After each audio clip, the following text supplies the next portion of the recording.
आइए जानते हैं बिहार के हर जिले की हर बड़ी खबर।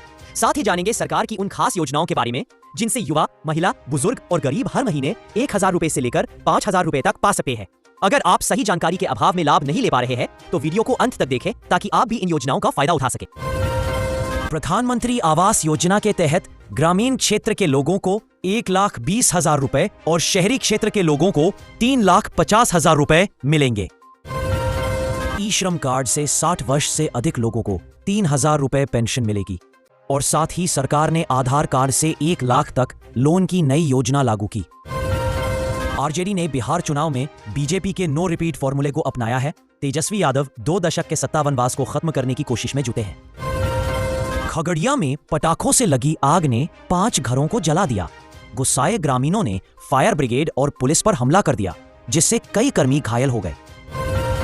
बिहार चुनाव में कांग्रेस पर कई सीटों पर महागठबंधन पार्टियों के साथ ओवरलैप के आरोप लग रहे हैं। राहुल गांधी को जिम्मेदार ठहराया जा रहा है जबकि वे दिल्ली में व्यस्त हैं। जेएमएम ने बिहार चुनाव से कदम पीछे खींच लिए। महागठबंधन में सीट न मिलने का हवाला दिया, लेकिन हेमंत सोरेन के यू टर्न पर सवाल उठ रहे हैं। महागठबंधन में 12 सीटों पर कांग्रेस, आरजेडी, जेएमएम और लेफ्ट के बीच फ्रेंडली फाइट में भीतरघात उजागर हो रहा है। जेएमएम ने कांग्रेस को जिम्मेदार ठहराया। बिहार चुनाव में महागठबंधन की सीट शेयरिंग न सुलझने से कई सीटों पर उम्मीदवार आपस में टकरा रहे हैं। एनडीए मजबूत स्थिति में नजर आ रहा है।